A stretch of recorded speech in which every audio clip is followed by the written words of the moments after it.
इस वीडियो को लाइक करें और ज़्यादा से ज़्यादा शेयर करें ताकि लोगों तक बआसानी हक पहुंच सके।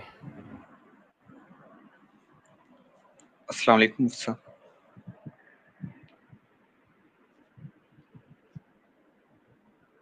मेरी आवाज आ रही है? जी आ रही है। वालेकुम अस्सलाम। अच्छा, तो मेरे कुछ क्वेश्चन थे इस्लाम के बारे में।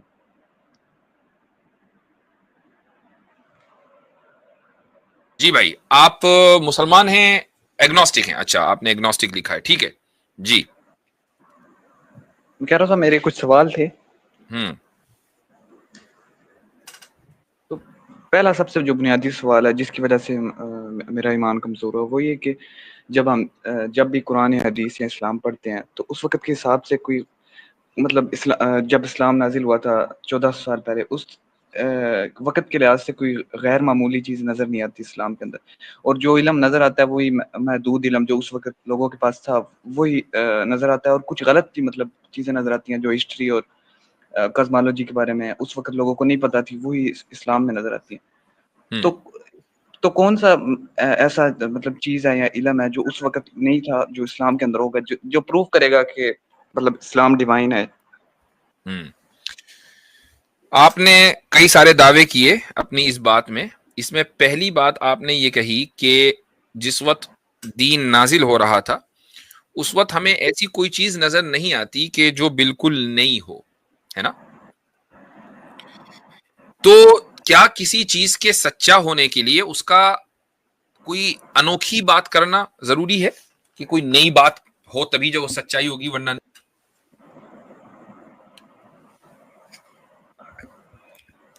नहीं, अगर एक्स्ट्रा ऑर्डिनरी क्लेम है, extra ordinary claim needs extra ordinary evidence. अरे यार, ये फालतू की बातें जो है ना, ये सुन सुन के हमारा दिमाग पक गए। एक्स्ट्रा ऑर्डिनरी क्लेम के लिए एक्स्ट्रा ऑर्डिनरी एविडेंस चाहिए। क्या एक्स्ट्रा ऑर्डिनरी क्लेम है, बताना जरा। एक्स्ट्रा ऑर्डिनरी क्लेम जो इस्लाम का क्लेम है आफ्टर लाइफ क्या है, और बताएं एक्स्ट्रा ऑर्डिनरी क्या क्लेम है? कि ये टेस्ट हो रहा है और आफ्टर लाइफ होगी और ओके, एक्स्ट्रा ऑर्डिनरी क्लेम ये है कि ये टेस्ट हो रहा है और आफ्टर लाइफ होगी। चलो अभी आफ्टर लाइफ से पहले बिफोर लाइफ तो बात कर लें। एक्स्ट्रा खुदा का वजूद एक्स्ट्रा ऑर्डिनरी क्लेम है? खुदा का वजूद तो जाहिर होता है अगर देखें तो। खुदा का वजूद यानी बहुत सी समझ में आ चीजों रहा से है, तो होता है। जाहिर होता है। चलो ठीक है। अच्छा, ऐसा खुदा कि जिसने पूरी कायनात को बना तो दिया हो लेकिन चला ना पा रहा हो, एक्स्ट्रा ऑर्डिनरी है कि ऑर्डिनरी है? नहीं, चला नहीं पा रहा हो ये तो मतलब पॉसिबल नहीं है। हाँ, यानी कोई आदमी ये उसकी कहे कि विल नहीं, हो सकती है। बना तो दिया, सब कुछ बना दिया, चल नहीं रहा उससे, तो ये एक्स्ट्रा ऑर्डिनरी हुआ ना? जी, एक्स्ट्रा ऑर्डिनरी। ठीक। तो जो आदमी ये कहे कि खुदा है लेकिन वो इंटरफेयर नहीं करता मेरी लाइफ में, इंसान की लाइफ में, क्योंकि वो इंटरफेयर कर नहीं सकता, तो फिर वो एक्स्ट्रा ऑर्डिनरी क्लेम कर रहा है। उसको देनी है दलील, मुझे नहीं देनी है, क्योंकि मेरा तो ये क्लेम ही नहीं है।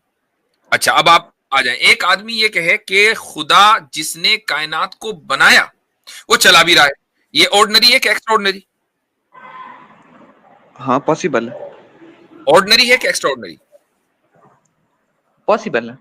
नहीं, इसके मैं इन मजीद दोनों, एविडेंस की जरूरत होगी लेकिन पॉसिबल है। दैट्स अ डिफरेंट केस कि वो एविडेंस हम दे देंगे, लेकिन इन दो लफ्जों में आप किसका इंतखाब करते हैं, ऑर्डिनरी का कि एक्स्ट्रा ऑर्डिनरी का? वैसे बाय द वे ऑर्डिनरी है, ऑर्डिनरी का, पॉसिबल है। ठीक, ठीक है, ऑर्डिनरी है। अच्छा, अब वो खुदा अगर हमारी जिंदगी में इंटरफेयर करेगा तो इंटरफेयर करने का क्या मतलब होता है मेरे भाई? रोजाना आके एक रैपट जड़ देगा,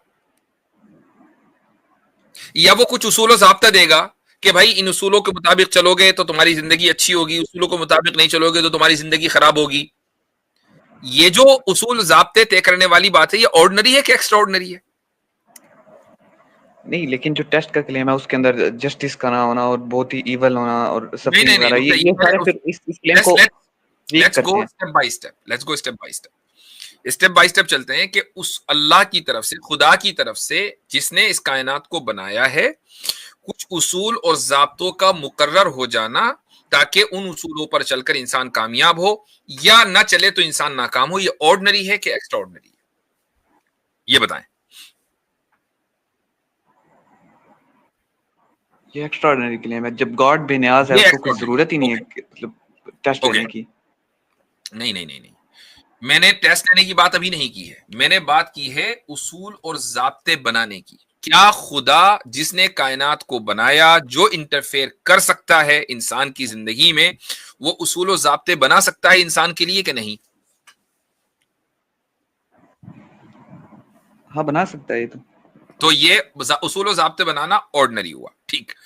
अब अगर किसी गवर्नमेंट ने कोई उसूल और ज़ाब्ता बनाया, किसी मुल्क ने, किसी रियासत ने, उस कानून पर चलने वाला अमन और खुशहाली के साथ रहेगा, उस कानून की मुखालफत करने वाला जेल में सड़ेगा, ये ऑर्डिनरी है कि एक्स्ट्राऑर्डिनरी?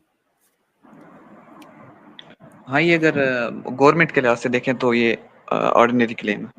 तो जो मालिकुल मुल्क है, जो तमाम बादशाहों का बादशाह है, कि जिसने इस कायनात को बनाया, अगर उसके जाब्तों के मुताबिक चलेंगे तो आखिरत में कामयाबी होगी, और नहीं चलेंगे तो नाकामी होगी, ये ऑर्डिनरी है कि एक्स्ट्राऑर्डिनरी? ये एक्स्ट्राऑर्डिनरी क्लेम है। क्यों? अब इसको बताएं कैसे है। यहां तक तो सब चीजें ऑर्डिनरी चल रही थी, अचानक एक्स्ट्राऑर्डिनरी हो गया, इसको बताएं कैसे है। क्योंकि क्योंकि आप फॉल्स कंपैरिजन कर रहे हैं कि गवर्नमेंट और खुदा का मतलब चलो जो गॉड है। चल, हमने वो कंपैरिजन निकाल दिया, फॉरगेट अबाउट दैट। खुदा जिसने कायनात को बनाया, जो इंसान की जिंदगी में इंटरफेयर कर सकता है, कि जो उसने उसूल और जवाबित बनाए, वो उसूल और ज़ाब्ता बनाना भी ऑर्डिनरी है, लेकिन उन उसूलों के मुताबिक चलने पर कामयाबी और ना चलने पर नाकामी, ये एक्स्ट्रा ऑर्डिनरी कैसे हो गया? सब चीजें ऑर्डिनरी चलती आ रही हैं, अचानक एक्स्ट्रा ऑर्डिनरी कैसे हो गया? इसको साबित करें। अगर जब जब खुदा की बाकी प्रॉपर्टीज को भी साथ रखें जो आप कहते हैं, तो वो इसके साथ कंट्राडिक्ट करती हैं। जैसे मतलब लविंग होना या इवल की मौजूदगी, या जस्ट जब कहते हैं तो बहुत सी चीजें जो अनजस्ट होती हैं। अच्छा, तो ठीक। वो इस वजह से ये आपको क्या लगता है कि अगर एक आदमी मान लीजिए 100 लोगों का कत्ल करे और 100 औरतों का रेप करे, 100 बच्चियों का, और इतना बड़ा ईवल हो, और उसको फिर सजाए मौत दी जाए, बीच चौराहे पर उसको लटका दिया जाए, तो ये उसके ऊपर जुल्म है या नहीं? नहीं, ये तो एक मतलब हाँ एक पूरा फुल जस्टिस तो नहीं होगा, लेकिन कह सकते हैं कि जस्टिस होगा। जस्टिस है। इस अच्छा, इस वर्ल्ड के लिहाज से। जिन लड़कों बच्चियों का उसने रेप किया और जिन लोगों को उसने कत्ल किया, ये उनके ऊपर रहम है या नहीं? कंपनसेशन फुल तो नहीं होगी, लेकिन कह सकते हैं कि कुछ उनके रहम तो हुआ ना, कुछ ना कुछ रहम हुआ। अच्छा, अब अगर एक जात के जिसने कायनात को बनाया हो, उसके सामने एक ऐसे बंदे को पेश किया जाए कि जिसने 100 बच्चियों का रेप किया हो और 100 लोगों को कत्ल किया हो, और उसको मौत ना आए, और हर पल वो मौत की भीख मांगता हो, और उसको जहन्नम के अंदर इस तरह जलाया जाए कि वो हमेशा हमेशा जलता रहे, या वो इतने लंबे अरसे जले कि जिसको यही कहा जाएगा कि भाई इसकी तो सजा खत्म होने वाली नहीं, हजारों साल वो जले। तो मुझे बताएं कि जिनका जो विक्टिम थे, वो बच्चियां और वो लोग जिनको कत्ल किया, अब उनके ऊपर रहम होगा कि नहीं, और फुल रहम होगा कि नहीं? हाँ, होगा रहम, लेकिन फुल तब भी नहीं होगा, क्योंकि जब गॉड परफेक्ट है फुल, तो वो तो इसको प्रिवेंट कर सकता था शुरू से ही। कंपनसेशन तो ये इस वर्ल्ड के लिए होती है कि मिसाल तौर पे अगर किसी ने कुछ चोरी की तो हम उसको वापस, मतलब किसी ने कत्ल कर दिया, हम उसको जान तो नहीं उसकी वापस दे सकते हैं, कोई और जुर्म उसने किया, हम उसके लिए कंपनसेट कर देते हैं कि उसको किसी चीज के बदले। लेकिन गॉड तो परफेक्ट है, वो शुरू से ही प्रिवेंट कर सकता था, वो चीज तो नहीं ना प्रिवेंट होती। सही। अगर मान लीजिए हमेशा गॉड किसी ऐसे शख्स को कि जो बुराई का इरादा कर रहा है प्रिवेंट कर देता, रोक देता, तो मुझे एक बात बताएं कि क्या कभी किसी के जहन में बुराई का इरादा भी आता? क्योंकि इरादा तो उस चीज का आता है ना कि जो पॉसिबल हो। भाई जो पॉसिबल ही नहीं है, जब भी आदमी कोई काम करेगा एकदम खट से खुदा रोक देगा, तो उसका इरादा कभी करेगा कोई आदमी? तो इरादा के ऊपर गॉड के ऊपर विल नहीं है। नहीं, होल्ड ऑन, मेरी बात का जवाब दीजिए कि जब भी कोई इस तरह का वाकया करने वाला होगा, खुदा खट से उसको रोक देगा, तो क्या कोई इस तरह का इरादा करने वाला पाया भी जाएगा या नहीं? क्योंकि इरादा करने पर ही तो रुकावट होगी, और जब हमेशा अब रोक देता है तो इरादा ही नहीं, तो इरादा तो कोई करेगा ही नहीं ना बुराई का। बताए। नहीं वो तो समझ में आ रही बात? ठीक है आपकी बात। अच्छा, जब किसी ने इरादा बुराई का किया ही नहीं, तो आप ये कैसे कह सकते हैं कि खुदा ने रोका? इरादा तो है ही नहीं।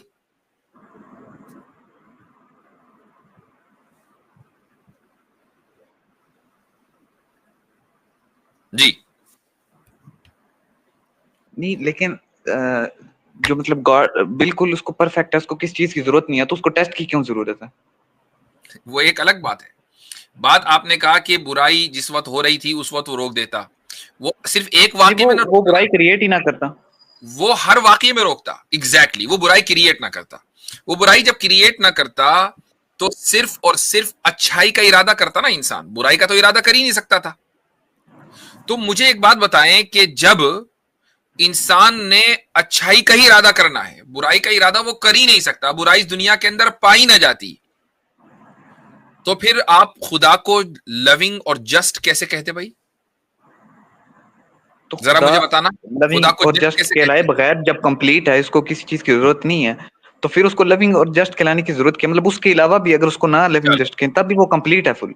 चलो, तो अगर चलो ठीक है, मैंने मान लिया कि बुराई ना होती और कोई बुराई का इरादा ना करता, तो आप खुदा को कंप्लीट और परफेक्ट कैसे जानते? जरा मुझे उसको बता दें। मैं यही कह रहा हूँ ना कि खुदा अगर ना भी जाने, मतलब कोई ना उसको जाने कि वो परफेक्ट है या नहीं है, या मिसाल के तौर पे वो उसकी उसकी सिफ्त है क्रिएशन, वो क्रिएट नहीं करता, तो इससे उसकी सिफ्त में कोई कमी नहीं आएगी, वो तो कंप्लीट रहेगा। तो आप ये कैसे इंप्लाई कर रहे हैं कि जब तक जस्टिस तो इंप्लाई अब नहीं बात होगा वो यहां से जस्ट ना चली कि होगा? फिर, अब बात यहां से चली कि फिर खुदा को हमें क्रिएट ही नहीं करना चाहिए था, क्योंकि क्रिएट हमें करता तो भाई फिर हम उसको जानते। हम उसको जान नहीं सकते जब तक कि ईवल ना होता। ईवल जब होगा जब हम इरादा करेंगे, इरादा जब करेंगे तो फिर काम भी होगा। तो इसका मतलब खुदा को क्रिएट ही नहीं करना चाहिए था। बात तो फिर यहां से यहां हुई ना। अब वो क्रिएट का तो हो रहा है कि जब मतलब मिसाल के तौर पे कुछ खुदा ने क्रिएट क्यों किया हमें? अभी आप दूसरी जगह पहुंच गए। खुदा को क्रिएट करना चाहिए था कि नहीं चाहिए था? अब यहां पे आ जाए चले। चाहिए था, जब उसको जरूरत नहीं है किसी चीज की, तो उसने क्रिएट क्यों तो किया? उसने, आपको क्या लगता है कि उसने अपनी जरूरत पूरी करने के लिए मुझे और आपको क्रिएट किया है? कुरान के अंदर आता है कि हमने इबादत के लिए पैदा किया इनको, और तो किसी इबादत के पर्पस लिए, का। इबादत के लिए पैदा करना, इसमें जरूरत का लफ्ज किधर है भाई? कि खुदा को इबादत किए जाने की बड़ी शदीद जरूरत महसूस हो रही थी तो उसने हमें क्रिएट कर दिया, यह है आयत में। अच्छा वैसे ही मतलब विदाउट पर्पस उसने क्रिएट कर दिया, मतलब वैसे ही ये नो ये किसने पर्पस। कह दिया आपसे कि अगर कोई आप पर्पस के लिए काम करते हैं तो वो पर्पस आपकी नीड के ऊपर कंटिंजेंट होता है? ये आपको किसने बताया? अच्छा पर्पस के बगैर कौन काम करता है, आप मुझे एग्जांपल दे मैं, सकते हैं? खुदा का एक भी काम पर्पस के बगैर नहीं है। मैंने ये कहा कि पर्पस के लिए नीड के ऊपर, जरूरत के ऊपर उसका कंटिंजेंट होना जरूरी नहीं है। यानी वो पर्पस खुदा की जरूरत को बयान करता हो, ये कोई जरूरी नहीं है। वो पर्पस मेरी और आपकी जरूरत भी हो सकती है ना। खुदा ने कोई भी काम बगैर किसी हिकमत और मकसद के नहीं किया। ठीक है, कोई ना कोई मकसद, कोई ना कोई उसकी हिकमत है। खुदा ने मुझे और आपको क्रिएट किया इबादत के लिए, लेकिन इबादत किया जाना उसकी जरूरत नहीं है, बल्कि बल्कि इबादत किए जाना उसके परफेक्शन का मजहर है, उसके परफेक्शन का मैनिफेस्टेशन है। तो मैनिफेस्टेशन की उसको जरूरत ही नहीं है, अगर मैनिफेस्टेशन के अलावा उसके बगैर ही अगर भी वो कंप्लीट है, सिफात हो, तो फिर उसको अगर क्या उसकी जरूरत है मतलब? सिफात हो और उनका मैनिफेस्टेशन ना हो तो ये ऐब है, और खुदा ऐब से पाक है।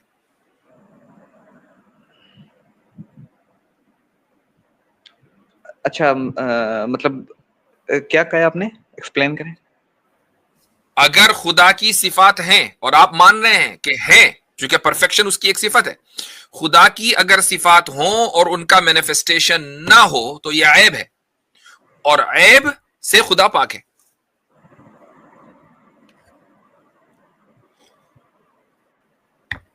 जी, मतलब उसको मतलब वो मजबूर हो गया कि उसको मैनिफेस्टेशन करना ही था? ये किसने कह दिया आपसे? मैंने कहा कि खुदा की सिफात का मैनिफेस्टेशन अगर नहीं होगा तो ये ऐब होगा। खुदा ऐब से बरी है। अब अगर आप ये कहें नहीं, अच्छा इसका मतलब ऐब से बरी होना उसकी मजबूरी है, ये भी कोई मजबूरी हुई, तो आप चाहते हैं कि खुदा के अंदर ऐब हो, तो फिर वो खुदा कैसा जिसके अंदर ऐब हो? फिर आप उसको परफेक्ट क्यों कह रहे हैं भाई? खुद ही तो आपने कहा कि खुदा परफेक्ट है। अच्छा ठीक है, मतलब भाई जिसके अंदर जो परफेक्शन जिसके अंदर होगा उसके अंदर ऐब नहीं होगा ना। जब ऐब नहीं होगा तो सिफात का मैनिफेस्टेशन जरूरी है, सिफात का मैनिफेस्टेशन नहीं होगा तो ऐब होगा, अगर ऐब होगा तो फिर वो परफेक्ट नहीं है, आपने उसको परफेक्ट माना। चलिए ये बात समझ आ गई कि उसने क्रिएट करना मतलब था, क्योंकि मैनिफेस्टेशन है और वो पाक है, उसने क्रिएट कर दिया। हम्म तो लेकिन बाकी क्वालिटीज उसकी जस्ट वगैरह या उसके अंदर वो तो अब मैंने पहले ही कह दिया कि अगर खुदा ने हमें क्रिएट किया तो, और उसकी तमाम क्वालिटीज हैं, उनमें एक क्वालिटी परफेक्ट के साथ साथ जस्ट होना भी है, रहम होना भी है, रहमान और रहीम होना भी है। तो अगर ईवल नहीं होगा या ईवल का इरादा नहीं होगा तो आप कभी भी खुदा को जस्ट या उसके जस्टिस का मैनिफेस्टेशन या उसकी रहमान और रहीम का मैनिफेस्टेशन नहीं हो सकता, हो ही नहीं सकता। ईवल का होना जरूरी है, इसलिए उसने ईवल क्रिएट किया। लेकिन जो कुछ अननेसेसरी ईवल, मिसाल तौर पे एनिमल सफरिंग या उसका क्या होगा? ये आपसे किसने कहा कि वो अननेसेसरी है? इस लाइफ को, इस दुनिया में लाइफ को बाकी रखने के लिए वो सफरिंग नेसेसरी है, ये आपसे किसने कहा? क्या गॉड एनिमल को सफर कराए बगैर टेस्ट हमारा ले सकता था या इस मैनिफेस्ट कर सकता था जस्टिस? अगर मान लीजिए एनिमल्स की सफरिंग ना होती या किसी भी, तो फिर एनिमल ही की क्या, इंसान की भी नहीं होती।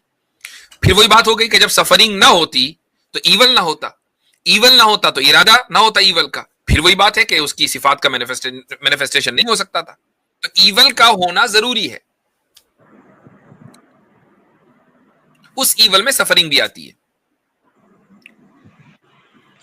चले ठीक हो गया कि ईवल भी एग्जिस्ट करता है। तो जो जस्टिस है, मतलब जस्टिस फुल इम्प्लाई नहीं होता। कुछ जो जिनका टेस्ट, मैं फिर टेस्ट पे चला जाता हूँ कि मतलब कुछ बच्चे हैं जिनका टेस्ट नहीं होता, वो मर जाते हैं, तो वो बगैर टेस्ट लिए जन्नत में चले जाते हैं। और कुछ हैं मतलब इस तरह के जो सारी जिंदगी गुनाह करता रहा और बिल्कुल आखिरी उम्र में उसने कुछ एक साल पहले या कुछ एक दिन पहले उसने कलमा पढ़ लिया तो वो मुसलमान हो गया, उसके सारे जो गुनाह हैं आप किसी यूनिवर्सिटी से पढ़े हुए हैं? जी मैं किसी यूनिवर्सिटी से तो नहीं पढ़ा हुआ। किसी यूनिवर्सिटी में आपने कभी कॉलेज वाली में भी नहीं पढ़ा? कॉलेज में तो पढ़ा। एग्नोस्टिक साहब क्या कह अभी रहे? पढ़ रहा हूँ मैं। किस यूनिवर्सिटी में पढ़ रहे हैं? मैं कॉलेज में पढ़ रहा हूँ। अच्छा, वो कॉलेज किसी यूनिवर्सिटी के तहत तो होगा ना भाई? भाई ग्रेजुएशन कर रहे हैं, क्या कर रहे हैं इतना तो बताएं।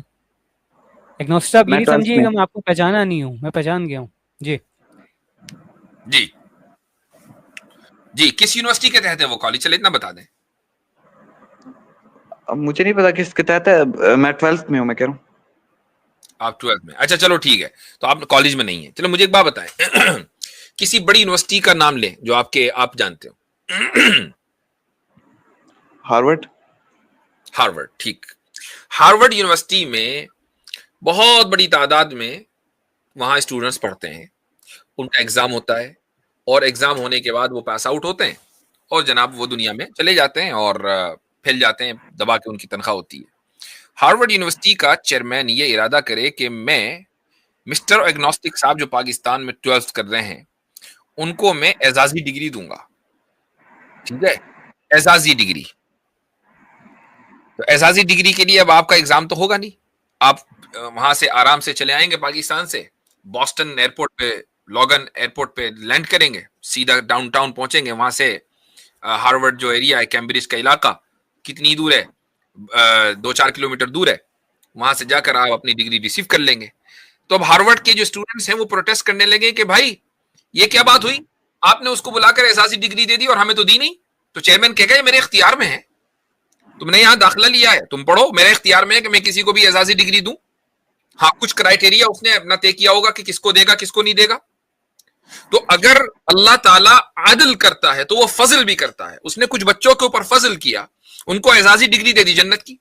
तो जिनको टेस्ट से गुजरना पड़ रहा है उनको यह हक नहीं है कि वो एतराज करें।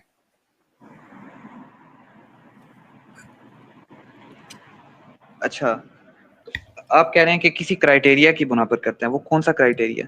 वो क्राइटेरिया हार्वर्ड का प्रोफेसर तय करेगा ना, हार्वर्ड के लिए। लेकिन अल्लाह ताला ने फजल के लिए अपने इल्म में कोई क्राइटेरिया तय किया होगा, कुछ भी किया होगा, वो अल्लाह जानता है ना। वो मुझे और आपको, हार्वर्ड के स्टूडेंट्स को ये जानने का हक नहीं, अनलेस ये कि वो हार्वर्ड को फंडिंग कर रहे हो कि हमें बताओ क्राइटेरिया।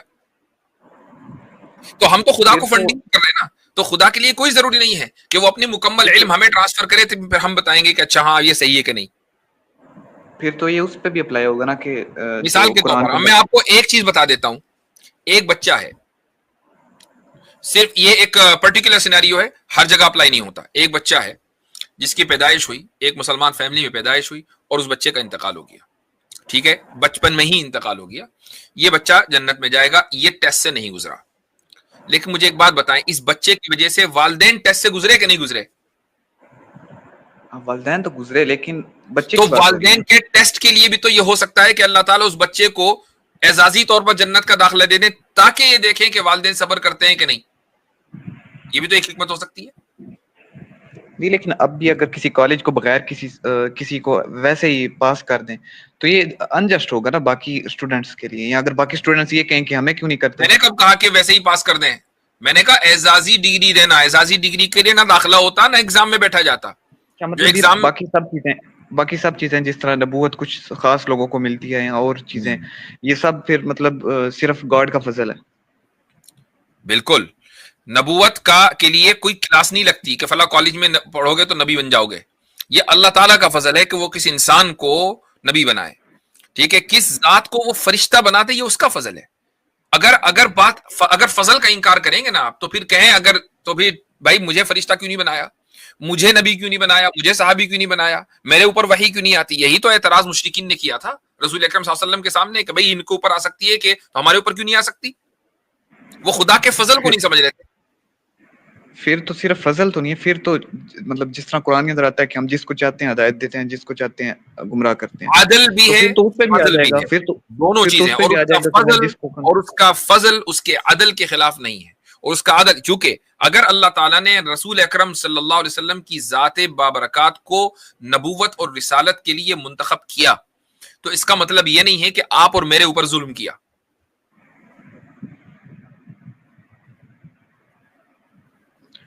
नहीं, फिर मैं वो जो एक और बात कर रहा था कि कुरान के अंदर आता है फिर तो सब कुछ मतलब जिस तरह कुरान के अंदर आता है कि हम जिसको चाहते हैं हिदायत देते हैं, जिसको चाहते हैं गुमराह करते हैं। फिर तो मतलब हिदायत देना और गुमराह करना ये भी फिर फजल और उसकी कैटेगरी विल आ गई, गॉड की विल के अंदर आता है। आपके इस सवाल में जो आज की गुफ्तगू है ना, उसमें एक सवाल पे हम रहे ही नहीं, इधर से उधर, उधर से उधर, उधर से उधर।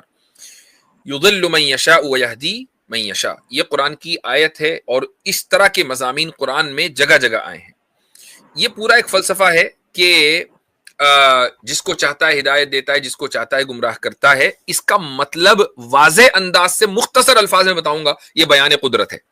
यानी अल्लाह ताला को इस बात की मुकम्मल कुदरत है कि वो जिसको चाहे हिदायत दे दे या तमाम की तमाम इंसानों को हिदायत दे दे।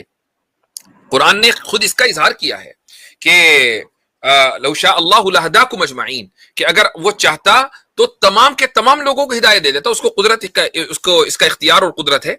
इस कुदरत को बयान करने के लिए इस आयत में अल्लाह ताला ने कहा है कि वो जिसको चाहेगा चाहे हिदायत दे सकता है, जिसको चाहे गुमराह कर सकता है।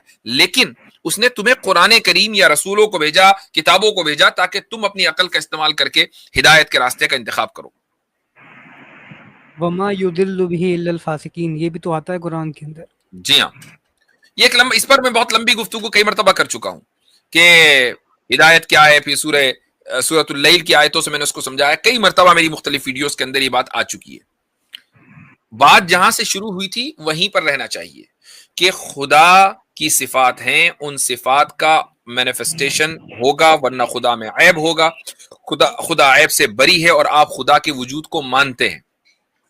जब ये सारी चीजें खुदा की सिफात हैं तो फिर आखिरत भी होगी, अदल भी होगा, इंसाफ भी होगा, फजल भी होगा, ये सारी चीजें होंगी। समझ में आया? चलें जी, काफी हद तक आपकी बात समझ आई है। तो जो अब उस बात कि मतलब जो डिवाइन साबित करना है या जो लिमिटेड नॉलेज है सिर्फ कुरान और हदीस के अंदर, इस्लाम के अंदर, तो वो किस तरीके से साबित होगा कि एक्स्ट्रा ऑर्डिनरी कोई बीच में चीज है या डिवाइन है? एक्स्ट्रा ऑर्डिनरी तो है ही नहीं ना, सारा तो ऑर्डिनरी है। एक्स्ट्रा ऑर्डिनरी तो मैंने इतनी लंबी जो गुफ्तगू की वो आपको बताने के लिए कि इसमें एक्स्ट्रा ऑर्डिनरी कुछ है ही नहीं, लेकिन सारा ऑर्डिनरी। बहुत सारे क्लेम कर रहे हैं ना, मतलब बहुत सारे रिलीजन है उसके अंदर से स्पेसिफिकली। सर थोड़ी सी इजाजत देंगे वरना है एग्नोस्टिक साहब, आप ये बार बार, मैं खुद थक गया हूँ, मुफ्ती साहब भी परेशान हो जाते हैं कि एक्स्ट्रा ऑर्डिनरी क्लेम के लिए एक्स्ट्रा ऑर्डिनरी एविडेंस चाहिए। आपकी ये जो बात है कि एक्स्ट्रा ऑर्डिनरी क्लेम के लिए एक्स्ट्रा ऑर्डिनरी एविडेंस चाहिए, ये आपका क्लेम है, क्या ये क्लेम एक्स्ट्रा ऑर्डिनरी है या ऑर्डिनरी है?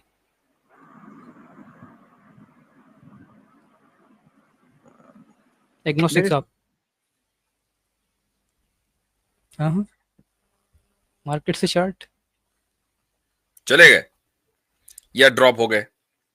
चल चलें जी, आगे बढ़े। तो हाँ, अच्छा 2 घंटे हमें हो गए क्या? चलिए, थोड़ा सा और रह गया है, आगे बढ़ते हैं। एग्नोस्टिक साहब आगे दोबारा चलें, अपनी बात मुकम्मल कर लीजिए बसारत भाई, ताकि फिर हम आगे बढ़ें, अगले किसी कॉलर को लें। जी जनाब। मेरे हिसाब से ये रेलिवेंट है। मैं मुफ्ती साहब से बात कर रहा था कि मतलब क्या एविडेंस है कि हम कुछ नहीं बाकी के अंदर लगते से हम सिर्फ आपसे, इस्लाम को क्योंकि चूज आप करेंगे। देखिए, आप कह रहे हैं कि एक्स्ट्राऑर्डिनरी क्लेम के लिए एक्स्ट्राऑर्डिनरी एविडेंस चाहिए। यहाँ से आपने बिगिनिंग अपनी कन्वर्सेशन की शुरुआत की थी, जब इख्तिताम किया जाने लगा, देन यू मैंने अगेन गलत कहा, लेकिन मैं बस एविडेंस पूछ रहा हूँ। चलो एक्स्ट्राऑर्डिनरी ना दें, वैसे एविडेंस कोई दे दें कि बाकी जो रिलीजन है उसमें से इस्लाम को चूज करना चाहिए। नहीं तो तो आप इससे बैक क्यों कर गए आप इस हाँ, क्लेम से? क्योंकि आपका पूरा आर्ग्यूमेंट इसी इसी इसी क्लेम के गिर्द घूम रहा था। वो जो आपने कहा खुदा है, अच्छा जस्ट है, नहीं है, क्यों है भाई, क्लेम चाहिए क्लेम चाहिए। मुफ्ती साहब was putting you back in the shell, के आप उस शेल में लाके उसी गुफ्तगू पे रखना चाह रहे थे, लेकिन आप कहीं यहाँ जा अच्छा, रहे, कभी आपके वहां जा मुताबिक क्लेम के लिए होते एविडेंस नहीं होते चाहिए फिर आप होता? देखो बात बदल दी ये आपने। ये किसी ने नहीं कहा कि क्लेम के लिए एविडेंस नहीं चाहिए। ये जो बात है ना कि एक्स्ट्रा ऑर्डिनरी क्लेम के लिए एक्स्ट्रा ऑर्डिनरी एविडेंस चाहिए, ये खुद क्लेम है एक्स्ट्रा ऑर्डिनरी या नहीं, ये बात कह रहे हैं। ये तो अच्छा, इररिलेवेंट है। मैं आपसे एविडेंस पूछूं, चले दूसरा रही एविडेंस बात, दे दें। देखिए हमारे लिए रेलिवेंट है, आपके लिए रेलिवेंट है, व्हाई इज इट? मतलब ये डबल स्टैंडर्ड क्यों? आपने जो ये कहा कि ये इररिलेवेंट है, ये एक्स्ट्राऑर्डिनरी क्लेम है, एक्स्ट्राऑर्डिनरी ऑर्डिनरी क्लेम। जब भी मैं हमारे मुल्हिदों से कह रहा हूँ आज की कन्वर्सेशन के बाद ना कि ये फ्रेज जो कार्ल सेगन, वो तो मर गया है, चला गया है, उसको तो पता है कि भाई मैं तो सो रहा हूँ अपनी कब्र के अंदर, इस्लामी अकायद के मुताबिक जो चल रहा होगा उसके साथ, वो दैट्स अ डिफरेंट स्टोरी। लेकिन इस फ्रेज को ना इस्तेमाल करना आप लोग बंद कर दें, थोड़ा गौर कीजिएगा आज की स्ट्रीम के बाद कि ये जो मैं बात कर रहा हूँ ना, ये जो हम बात अच्छा, करते हैं मुझसे एक्स्ट्राऑर्डिनरी एक क्लेम एक का, क्वेश्चन और। इसके ऊपर थोड़ा सा गौर कीजिएगा। नहीं, अब बाकी वो अगली मर्तबा हम लेंगे जी। इंशाल्लाह। हाँ, अगली मर्तबा। और ये इनके जितनी भी बातें थी, उनमें कोई भी बात एक्स्ट्रा ऑर्डिनरी साबित नहीं हुई, सबकी सब ऑर्डिनरी थी। और ऑर्डिनरी के लिए फिर अब एक्स्ट्रा ऑर्डिनरी क्लेम की जरूरत नहीं है। ठीक है, चलें जी, फिलोसेपियंस को लेते भाई। टाइम काफी हो गया, 3 घंटे होने वाले हैं। हाँ भाई, फिलोसेपियन साहब। मुफ्ती साहब सलाम। वालेकुम सलाम जी भाई। अब मुफ्ती साहब, आपने मेरे को इतना देर वेट करवा दिया। मैं सिर्फ माइक अपना एडजस्ट कर रहा था। आपको तो पहले ही ले लिया था, और हाँ ले लिया था, तो हमें आपको मेरे हमें को अपनी आवाज वापस आ रही थी। मैंने कहा चलो हाँ, फिर। तो इसीलिए तो आपसे मैंने कहा कि मुफ्ती साहब 10 सेकंड वेट कर लीजिए। खैर आपने कहा चलिए, 1 मिनट उसके बाद रुकिए। आप मेरे को नेक्स्ट ले लेते हैं, आप उसके बाद मेरे को नेक्स्ट ले लेते हैं, उसके बाद 10 लोग आके चले गए। खैर चलिए, मैं इस पे हाँ, कहता हूँ कि आपने मेरे साथ इंसाफ नहीं किया, पर ठीक है, मैं इसको फजल माफ किया कर देता आपके हूँ। साथ, अदल नहीं किया। चलो ठीक है ना, है। माफ कर दिया मैंने जी जी आपको इसके लिए। जी जी। अच्छा, अच्छा ठीक है। ये जो स्टोन वाली जो प्रॉब्लम है, ये मेरे हिसाब से ये, हालांकि इसको हल्के से लेते हैं जितने भी अपोलॉजिस्ट हैं, पर ये प्रॉब्लमेटिक है। आप ये वाली प्रॉब्लम लेकर आए थे या कुछ और प्रॉब्लम लेकर आए थे? नहीं, मेरे जहन में बहुत सारी थी शुरू से। मैं ये सोच रहा हूँ कि कौन सी वाली तो जो प्रॉब्लम को सबसे मैं, पहले वाली थी ना, उस पे बात करें, जो सबसे नहीं पहले वाली थी। पहले वाली तो वो फिर आदम हवा वाली थी, पर मैं अभी उस पे ब्रेक लगा दी कि उससे और ज्यादा बेहतर मिल गई मेरे को, राइट? अच्छा, उससे बहुत बेहतर मिल गई, ठीक है, ओके। ठीक है, चलो, अगर आप कहें कौन सी जो शॉर्ट में, कोई सी क्योंकि भी कर आपको ले तो भाई, जाना है, चलो बेहतर वाली कर ले, मैं बदतर वाली कर ले, मैं आपकी मैं मर्जी। गुजारिश करूंगा नेक्स्ट टाइम जब आऊं तो आप मेरे को थोड़ा पहले ले लें, ताकि फिर इस टाइम मैं हो सकता है कि हल्के से बात करके चले जाऊं, क्योंकि हाँ हमारी गुफ्तगू होती थोड़ी लंबी ही होती है, राइट? तो हाँ, आप इसलिए तो मैं हल्के नहीं से ही चाहता बात कि करनी आपका, पड़ेगी, चले। तो फिर मैं कौन सी लेके आऊं? फिर ये है, मैं एक कहना चाह रहा था कि जो आपने दलील पेश की थी वो आदम और हवा वाली, कि उस क्या शख्स था, मेरे को नाम नहीं मालूम, जो जिसने आपसे सवाल पूछा कि क्या अगर कोई ऐसी सिचुएशन आए, तो इंसेस्ट वाली सिचुएशन में उसने सवाल पूछा था। आपने उसका ये जवाब दिया था कि ये मफरूज़ा जो है ये पॉसिबल ही नहीं है। तो ये मैं आपसे सवाल करना चाहता हूँ कि ये आपने मफरूज़ा जो है ये पॉसिबल नहीं है, ये इसकी क्या दलील? कौन सा मफरूजा? कि उसने कहा था कि सारे इंसान खत्म हो जाएं, एक माँ और बेटा रह गए। हाँ, यानी ये एक हाइपोथेटिकल सिचुएशन है। हाइपोथेटिकल हाँ, सिचुएशन कि है जैसा जिसमें कि सारे इंसान खत्म हो जाएं और सिर्फ माँ और बेटा रहे और दोबारा इंसानी जिंदगी शुरू हो। क्या ये हाइपोथेटिकली जो सिचुएशन आपने तस्वुर की है, या 1-8% इसका कोई आपने कहा कि ये इम्पॉसिबल है। मैं ये जानना चाहता हूँ कि ये इम्पॉसिबल इम्पॉसिबल नहीं, क्यों वो है? इम्पॉसिबल लॉजिकली मैंने नहीं कहा, बल्कि from the right. Religious point of view, चूंकि वो बंदा रिलीजन में बिलीव करता है, नहीं, रिलीजियस पॉइंट ऑफ व्यू से भी क्यों इम्पॉसिबल है? इसलिए कि इस दुनिया क्या में इंसानियत को दोबारा नहीं शुरू होना है। ऐसा रूल कहाँ से आया ये रूल कुरान ने दिया है, इस दुनिया में इंसानियत दोबारा नहीं कहाँ शुरू। लिखा है? कौन सी आयत में है कि ये दुनिया में अगर दो रहे तो वो आगे नहीं बढ़ेंगे या बढ़ेंगे या नहीं बढ़ेंगे? ये कहाँ से? अगर सारी इंसानियत, अगर दुनिया, कुरान के हर दूसरे सफ़े पर, क्या हर पहले सफ़े पर, हर एक सफ़े पर क़यामत का तज़किरा है, और ये है कि इस दुनिया को जब डिस्ट्रॉय कर दिया जाएगा तो क़यामत कायम होगी, और वो क़यामत इस नहीं, दुनिया पर में होने वाली नहीं है, तो इस दुनिया में तो इंसानियत नहीं होगी ना। पर ये कैसे तय होगा कि कब क़यामत होगी? ये मुफ्ती साहब, तो ये भाई, तो सवाल है कि ये किसने कहा है कि हमें पता है कि क़यामत कब होगी? ये तो किसी ने नहीं हाँ, कहा। बिल्कुल एग्ज़ैक्टली। तो वो जो 2 बच्चे हैं उनको पता है कि नहीं क़यामत होगी या नहीं? ये भी एक आपका इसलिए मफरूज़ा है कि जब, अच्छा मैं एक चीज़ बताता हूँ आपको। हाँ, ये जो मैं इंसान 2 मैं बचे हैं, सुनिए 2 बचे हैं, सॉरी सर। चलो मान लिया थोड़ी देर के लिए, क्या इन 2 में से किसी एक के ऊपर वही आएगी? अगर खुदा के पास फ्री विल है तो आ भी सकती है। वो तो हमें पता है आ भी सकती है, आएगी कि नहीं आएगी? खुदा ने जो क्या ऐलान किया नहीं, कुरान मैं में, तो इसमें कुरान तो के मुताबिक चलना है ये तो तो फिर इसमें चले ना। मैं कुरान के तो मुताबिक अगर चलना है, चूंकि मैं एक मुसलमान से बात कर रहा हूं था उस वक्त, तो जाहिर है कि मैं इस्लामिक वर्ल्ड व्यू के एतबार से बात करूंगा। अब हाँ, तो इस्लामिक वर्ल्ड इसमें व्यू पर ही आपको एतराज है, तो मैं आपसे ये पूछता हूं कि कुरान के मुताबिक रसूल अकरम सल्लल्लाहु अलैहि वसल्लम के बाद किसी के ऊपर वही आएगी या नहीं आएगी? नहीं, वो तो कुरान के मुताबिक है, पर क्या अल्लाह कुरान के के मुताबिक मुताबिक तो बात वो हो रही ना भाई। हाँ, नहीं, मैंने नहीं, मैंने पर मैंने जो बात की वो कुरान के मुताबिक की उस आदमी से, आप भी उसी पर एतराज करने आ रहे हैं, तो मैं तो मैं उसी पर आपसे बात मैं करूंगा ना। सवाल पूछता हूँ, कुरान देखो, ऊपर या मैं अल्लाह दोबारा ऊपर? मैं आपको लेके चलता हूँ कि मेरा सवाल होल्ड सुन ऑन लीजिए, होल्ड मेरा ऑन सवाल होल्ड सुन ऑन लीजिए। अभी मैं मैं आपको बिल्कुल सीधा थोड़ा सा बैकग्राउंड दे दूं, मैं आपको बैकग्राउंड दे दूं कि नहीं, क्या मैं बात आपकी बात समझ गया हूँ। नहीं मुफ्ती साहब, समझे। मैं आपकी मैं बात लोग, हो समझ गया सकता है हूँ, कि लोग इसलिए ना तो मैं समझे आपको हो, मैं सिंपल ठीक है, ये ठीक कह है। रहा हूं कि हमने ये कहा कि हजरत आदम और हव्वा की औलाद में जो शादियां हुई हैं आपस में बहन भाइयों को के दरमियान, एक वक्ती जरूरत के मुताबिक, ताकि इंसानियत का कुंबा आगे बढ़े, ये अल्लाह ताला की मर्जी से हजरत आदम को हुक्म हुआ तभी चला, ना होता तो ना चलता ये सिलसिला। अब अगर हाइपोथेटिकली हम इस चीज को तस्लीम कर लें कि दुनिया में सारे इंसान मर जाएं और एक माँ और बेटा ही जिंदा रहें, तो क्या हम वही उसूल दोबारा लेकर आएंगे? उस उसूल को रीएक्टिवेट और री इन्फोर्स करने के लिए वही की जरूरत है, और वही आएगी नहीं। ठीक है, वो वही आ चुकी है नहीं, आखिर। यही तो इस मैं कह रहा हूँ कि क्यों जी, नहीं आएगी? क्यों नहीं आएगी? ये सवाल है। इसी से पता चला कि सबसे आखिरी सबसे वही आने के बाद अब सबसे इंसानियत को जहां तक पहुंचना था, जितने दिन रहना था रह ली। जब डिस्ट्रक्शन होगा तो सबका होगा, हर नहीं, माँ का होगा और हर बेटे का होगा, ताकि कयामत कायम हो। कुरान ऊपर या अल्लाह ऊपर? दोनों में कोई फर्क नहीं है। अच्छा, बिल्कुल, बिल्कुल फ़र्क नहीं है। और इसी साबित उसूल कर के दो। मुताबिक, क्योंकि पक्की ये पक्की ये इंटरनल क्रिटिक कर रहा है ना, तो इसी उसूल के मुताबिक मैं उन माँ और इंटरनल बेटे की जो क्रिटिक बचे कर हैं रहा ना, हूँ, मैं बाहर जा ही नहीं रहा वो हूँ, बिल्कुल। नहीं, आप बस जब अलग है, इंटरनल बस क्रिटिक अलग करें है, तो मैं बिल्कुल इंटरनल बाहर नहीं क्रिटिक जा रहा हूँ। इंटरनल पे ही रहा करें, एक्सटर्नल पे ना जाया करें, या नहीं, कह नहीं, दिया करें मैं बाहर एक्सटर्नल नहीं जा क्रिटिक रहा कर हूँ, रहा मैं अंदर ही ये जो क्रिटिक ये जो अभी आपने आपने कहा ना, जो कुरान ऊपर के अल्लाह ऊपर, ये एक्सटर्नल क्रिटिक है, ये इंटरनल नहीं है नहीं, भाई। ये इंटरनली क्रिटिक है।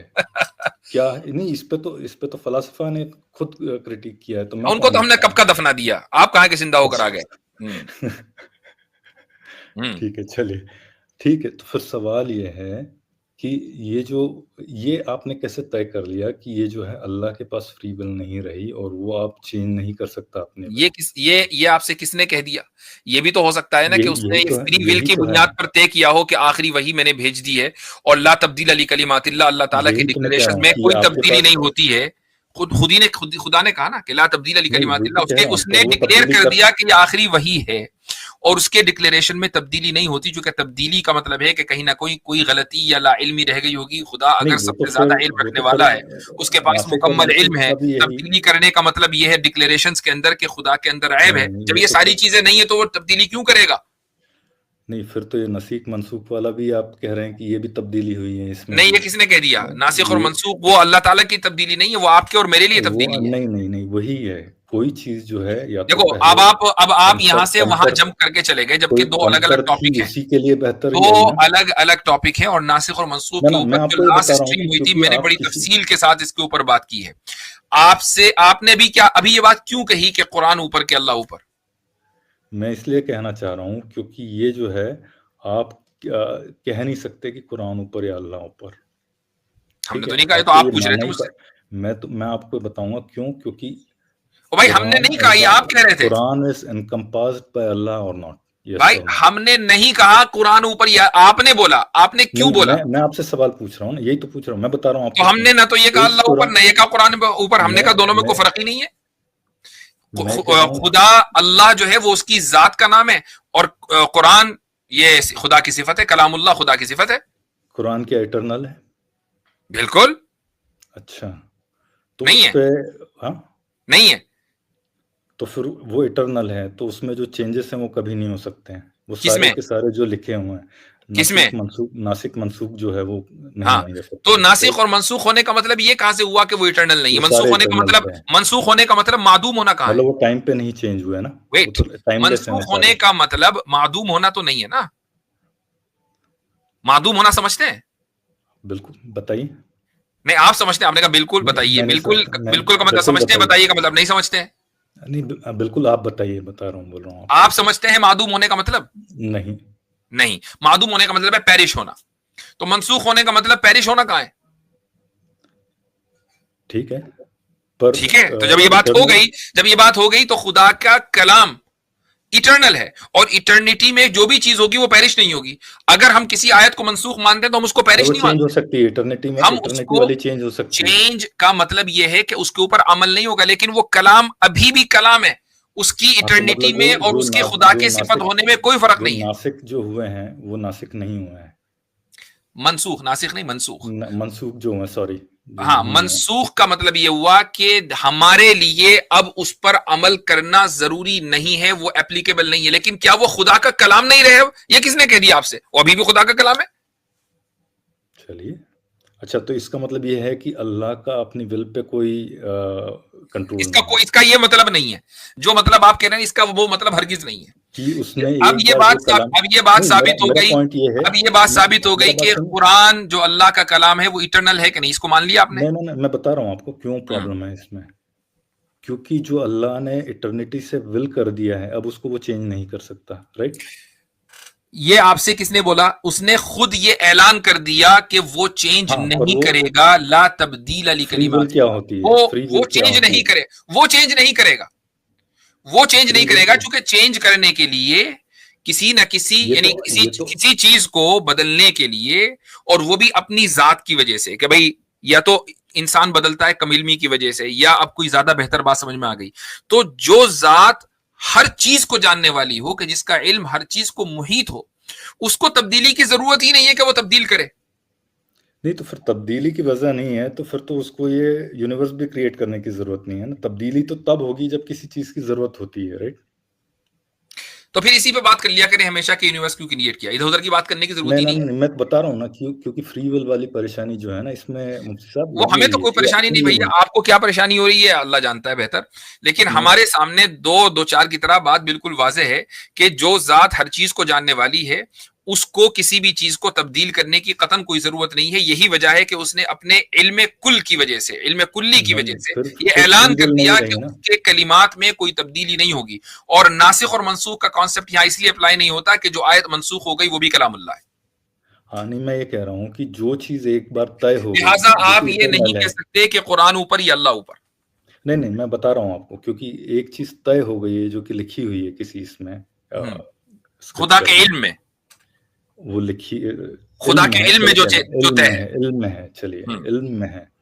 अब वो अगर चेंज नहीं कर सकता तो वो force to act on that way हो गया, यानी कि वो bound to act in certain way. अपनी ये आप जो है ये आप फेलेशियस स्टेटमेंट दे रहे हैं कि वो चेंज कर सकता है या चेंज नहीं कर सकता। चूंकि आप ये, मैं अगर कहूं कि वो चेंज नहीं कर सकता, ओके, तो फिर इसका मतलब उसको कुदरत नहीं है। वो चेंज कर सकता है, अच्छा जी, इसका मतलब उसको इल्म नहीं है। ये फलेशियस स्टेटमेंट है। जो कादिर कुल है, यानी जो मुख्तार कुल है, जो ऑमनीपोटेंट है, और जो ऑमनिसिएंट है, और जो हर चीज को जानता है, इन दोनों को अगर आप सामने रखेंगे तो दोनों के दरमियान कभी भी कॉन्ट्रडिक्शन नहीं हो सकता। What you trying to do, आप दोनों के दरमियान कॉन्ट्रडिक्शन साबित करना चाह रहे हैं, और यही फलेशियस स्टेटमेंट है। नहीं मुफ्ती साहब, ये मैं तो ये बता रहा हूँ कि एक ही अगर आप सिफत लेके चलेंगे, नहीं, एक नहीं लेनी ना, तो भी परेशानी होती है। जैसे जैसे आप इसमें हम तो दोनों लेके चलेंगे ना, एक नहीं लेके करेंगे, जैसे जैसे आप सिफात ऐड करते जाएंगे तो परेशानियां और बढ़ती जाएंगी। किसी को कोई परेशानी नहीं बढ़ती भाई, राइट। हमें हमारे सामने और दो चार की तरह वाजे हो जाता है, चूंकि अल्हम्दुलिल्लाह वर्ल्ड व्यू बिल्कुल ठीक है। अभी तक में आपका ऑब्जेक्शन है क्या, वही सामने नहीं आया। नहीं, मैंने आपको ऑब्जेक्शन बिल्कुल क्लियर कर दिया। अगर आप ये कहेंगे, क्योंकि आप जो भी रूट लेंगे वहां पे परेशानियां ही परेशानियां, आप ये कहेंगे अभी कि तक कुरान जो है वो अभी तक इटर्नल मुझे है। सिर्फ इतना पता लग रहा है कि परेशानी है कोई, वो क्या है नहीं समझ में आ रहा, कोई ना कोई है परेशानी। आप मुझे बोलने देंगे तो आपको मैं बताऊंगा जी। आप अगर ये कहेंगे कि ये कुरान इटर्नल है और इटर्निटी से इसमें लिखा हुआ है कि ये जो एक लॉ आ गया है ये चेंज नहीं होगा, तो यही लॉ उस समय भी एक्ट होना चाहिए किस समय? जबकि आदम की तख्लीक हुई है, राइट? या फिर ठीक है, उस टाइम तो नहीं था, उस टाइम तो दूसरा लॉ था, राइट? उसके बाद अब लॉ चेंज हो गया, अब लॉ इटर्नल हो गया है, राइट? पर वो इटर्निटी से है, तो अब परेशानी आ गई कि नहीं, इटर्नली ये लिखा हुआ था कि हजरत आदम के यहाँ ऐसा होगा, और इटर्नली ये लिखा हुआ है कि हजरत आदम के बाद ऐसा नहीं होगा, तो मैं चेंज कहाँ है? ऐसा तो नहीं, इटर्निटी के लिए कोई टाइमलाइन तो नहीं है ना कि 10 लाख साल पहले जो इटर्नल कलाम था उसमें तो लिखा हुआ था कि आदम के यहाँ ऐसा होगा। 5 लाख पहले जो इटर्नल कलाम था उसमें लिखा हुआ था कि ऐसा नहीं होगा। अगर आप टाइम रेफरेंस के साथ इटर्निटी को समझना चाहते हैं तो ये फिलॉसफी आपको मुबारक हो। इटर्नल का मतलब इटर्नल होता है, उसको आप टाइम से जज नहीं करते। फिर मैं ये कह रहा हूं, अगर आपकी यही टेक है तो फिर इसका मतलब यह है कि खुदा के पास फ्री विल नहीं रही, क्योंकि वो वही होगा जो लिखा हुआ है या जो उसके इल्म में है। अगर फ्री विल को अगर आप उसकी फ्री विल को इटर्नल नहीं मानते, होल्ड ऑन, अगर आप उसकी फ्री विल को इटर्नल नहीं मानते तब तो आप ये कह सकते हैं कि वाकई उसके पास फ्री विल नहीं रही। अगर उसका कलाम भी इटर्नल, उसकी कुदरत भी इटर्नल, उसका इरादा और उसकी फ्री विल भी इटर्नल, तो अब एक दूसरे को कैंसिल नहीं कर सकता भाई, क्योंकि सब इंटरनल है। तो इसमें तो परेशानी और बढ़ जाएगी। अगर फ्री विल को भी आप इंटरनल मान लेंगे तो इसमें तो और बड़ी परेशानी होगी। फ्री विल, अगर आपका मसला यह है कि आप हर चीज को टाइम के साथ जोड़कर चलते हैं, इसलिए परेशानियां बढ़ रही हैं। मुफ्ती साहब, यहाँ पे टाइम की हम खुदा की जात और सिफात को टाइम के साथ जोड़ते ही नहीं है, क्योंकि वो टाइमलेस है। जब वो टाइमलेस है तो हमें कोई परेशानी ना 0% होती, ना 1% होती, ना कभी बढ़ती। अल्हम्दुलिल्लाह, टेंशन ही नहीं है। मुफ्ती साहब, टाइमलेस या टाइम की बात हो ही नहीं रही यहाँ पे, उसी की बात हो रही है। इटर्नल उसी को कहते हैं जिसको आप टाइम से नाप नहीं सकते। इटर्नल वही है। एग्जैक्टली, मतलब वो उसके लिए हम अल्फाज नहीं इस्तेमाल कर सकते हैं, पर फॉर द टाइमिंग में इस्तेमाल कर लेता हूँ, हमेशा से है, राइट? हमेशा से। अब ये हमेशा भी गलत है, क्योंकि हमेशा का जो इस्तेमाल होता है वो टाइम के ताल्लुक से ही होता है, राइट? पर फर्ज कर लीजिए हमारी गुफ्तगू नहीं तो ब्रेक डाउन हो जाएगी यहाँ पे, पर वो अगर हमेशा से है तो वो विल जो है वो अपनी विल से तो नहीं ली है उसने, बेसिकली, राइट? खुदा की विल खुदा से इंडिपेंडेंट है। खुदा वो विल नहीं कर सकता जो उसकी पहले से विल है, राइट? कितने पहले से? इटर्निटी से। अभी तो आपने कहा पहले से, राइट? वही इटर्निटी से है ना। खुदा इटर्नल है ना। हाँ, वही इटर्निटी से। विल भी इटर्नल है। खुदा की विल जो है खुदा की विल से नहीं आई है, बेसिकली, राइट? खुदा की विल से नहीं आई है, तो फिर जो खुदा की विल है वो इटर्नल नहीं हुई, जबकि हम तो मान रहे हैं कि खुदा की विल इटर्नल है। वही तो कह रहा हूँ, खुदा की विल से नहीं आई है। वो एक ऐसी चीज है जो अलग से एग्जिस्ट करती है। It's an external thing too. सिफत का अपना अलग से कोई वजूद नहीं होता, वो कायम बिज़ात, यानी खुदा के साथ कायम होती है। खुदा की जात के साथ सिफत कायम होती है। सिफत का अपना इंडिपेंडेंट वजूद नहीं है। वो क्रिश्चियनिटी वाले मानते हैं या हिंदू मानते हैं। अच्छा, तो फिर इसमें दूसरी प्रॉब्लम आ जाती है। फिर इसमें यूथेफ्रोस डायलेमा आ जाती है, राइट? कि क्या नहीं आता, उसको मैंने कई मरतबा हल कर दिया है। आपने उसका जवाब भी दिया था। उसका मैंने जवाब भी दिया है। चलो, हालांकि वो वाहियात किस्म का जवाब है, इसलिए मैंने उसका जवाब देना मुनासिब नहीं समझा। मैं तो उसको हल कर चुका हूँ। ठीक है, चले, मैं आपसे किसी दिन इस बात पे डिबेट कर लूंगा, ठीक है? आप जब चाहें। चले, ठीक है, चलिए, मैं नेक्स्ट टाइम आता हूँ। फिलहाल कोई फायदा हो रहा है, अब इंशाल्लाह मेरी बात क्लियर हो गई है। तमाम सिफात इटर्नल है, खुदा की जात इटर्नल है। जो चीज इटर्नल होती है हाँ, आप पर उसको वो टाइम उन नहीं डाल सब में सकते। आप ये नहीं कर सकते कि खुदा ने अगर कोई चीज डिक्लेयर कर दी तो आगे चलकर वो उसमें तब्दीली नहीं कर सकता, वरना उसके पास फ्री विल नहीं है। क्योंकि आगे चलकर तब्दीली करने का मतलब ये है कि उसका इरादा इटर्नल नहीं है, जबकि उसका इरादा इटर्नल है। तो ना आगे चलकर न पीछे चलकर ये अल्फाज ही गलत है खुदा के नहीं, लिए। तो बात बताओ। फिर मुफ्ती साहब यहाँ फिर परेशानी आ जाएगी कि क्या कोई उसका परेशानी नहीं इरादा, आई है। क्या इरादा उसका उसकी विल के ऊपर है या उसकी विल उसके इरादे के ऊपर है? विल और इरादा दोनों एक दूसरे का तर्जुमा है, बाय द वे। ठीक है, चले राइट राइट राइट चले नहीं, इरादा चले, और ठीक विल जो है, I was actually laughing, my mic was mute. मैंने कहा ये क्या बोल रहा है? है। चले जी, ठीक है। तो भाई ऐसा है, बस अब खत्म करते हैं। 3 घंटे 12 मिनट हो गए और अब हम थक भी गए हैं गुफ्तगू करते करते। हमारे फिलोसेपियन साहब जैसे हजरात जो वो जहन पे ज्यादा जोर डलवा देते हैं, अपने भी डालते हैं खूब। हम भी समझ में कहना क्या चाह रहे हैं। तो खैर एनीवेज, तो अगले हफ्ते इंशाल्लाह संडे को मुलाकात होगी आप हजरात से। एक आप लोगों को ये इल्तिजाम करना पड़ेगा अगली स्ट्रीम से पहले कि आप शुरू से आएंगे, शुरू से आप स्ट्रीम में शामिल होंगे। चूंकि मैं एक अहम प्रोजेक्ट के ऊपर इंशाअल्लाह गुफ्तगू करने जा रहा हूं और इसका ताल्लुक हम में से हर एक इंसान के साथ है, यानी मुसलमान के साथ है। यानी का मतलब ये ना है आपको ये कहेगा अच्छा गैर मुस्लिम तो इंसान ही नहीं है। नहीं, हम गैर मुस्लिम को भी इंसान मानते हैं। मैं ये मान के चलता हूं कि तमाम इंसानों के लिए, मुसलमानों के लिए, अफवान तमाम मुसलमानों के लिए, चाहे वो दुनिया के किसी भी कोने में रहते हों, वो मगरिबी ममालिक में रहते हों कि मशरिकी ममालिक में रहते हों, ये एक अहम प्रोजेक्ट है। और मैं चाहूंगा कि ये प्रोजेक्ट आपके सामने आए और इसको आप देखें और इसको अप्रिशिएट भी करें और दुआ भी करें इंशाअल्लाह ताला, और इसको समझें। ठीक है, तो शुरू से रहें और वो स्ट्रीम को आपको हजारों की तादाद में, बल्कि लाखों की तादाद में इंशाअल्लाह उसको दुनिया के सामने रखना है बिइज़्निल्लाह ताला। तो पूरी स्ट्रीम उसी मौजू पर नहीं होगी, लेकिन आधे पौन घंटे की गुफ्तगू उस पर होगी और उसके बाद फिर अपना जो नॉर्मल हमारा गुफ्तगू का सिलसिला है वो होगा। जज़ाकुमुल्लाह खैरन। अस्सलामु अलैकुम व रहमतुल्लाहि व बरकातुहू। अस्सलाम वालेकुम व रहमतुल्लाह शेख। अस्सलाम। अरे आपको इतनी देर से मैंने बुलाया, आप खामोशी रहे। खैरियत से हैं? जी जी शेख, अल्हम्दुलिल्लाह। आप तो मैंने कहा शायद आप आ तो गए लेकिन माइक वाइक नहीं चल रहा होगा। मैंने आपको सलाम भी किया, आपका इस्तकबाल भी किया, आपकी तरफ से जवाब नहीं आया। ओह अच्छा अच्छा, कोई प्रॉब्लम हो गया था। तो शेख मेरा एक सवाल था, इसलिए मैं जुड़ा था। जी सवाल ये है, एक क्रिश्चियन आदमी का जी सूरा बकरा, सूरा आली इमरान के बारे में सही मुस्लिम के अंदर जो हदीस है, जो कल क़यामत के दिन सूरा बकरा, सूरा आली इमरान मुजस्सिम होकर वो आएंगे, शफाअत करेंगे। जी सूरा इब्न माजा के अंदर जो मौजूद है, ने एक इंसान की शक्ल लेकर आएंगे। तो उसका दावा ये है कि अगर कुरान तो अल्लाह के कलाम है, ये तो मखलूक नहीं है। कलाम लफ्जी की सूरत मिसालिया है। जी कलाम लफ्जी की सूरत मिसालिया है। अच्छा समझ में आया? जी कलाम जी और लफ्जी, खुदा की जो जी सिफत है वो कलाम नफसी है, जी और कलाम लफ्जी जिसको मैं और आप रिसाइट कर रहे हैं, ये कलाम लफ्जी है। उसकी सूरत मिसालिया को हदीस के अंदर बयान किया गया है। अच्छा अच्छा।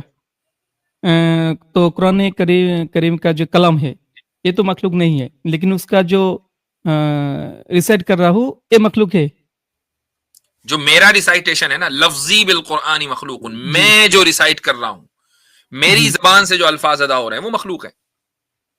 जी जी जी, लेकिन हदीस के अंदर तो है जो बकरा और आले इमरान, वो हाँ, परिंदा बदल के सूरत में आएंगे, इंसान के सूरत में आएंगे। तो सूरह बकरा और आले इमरान में अल्फाज भी तो है ना, जी बिल्कुल। तो वो कलाम लफ्जी है। ये अल्लाह ताला के ही नाजिल करना है, लेकिन है कलाम लफ्जी। कलाम नफसी अल्लाह ताला की सिफत है, कलाम लफ्जी खुदा की सिफत नहीं है। कलाम अच्छा ओके। लफ्जी मखलूक है। इमाम बुखारी का यही फैसला है।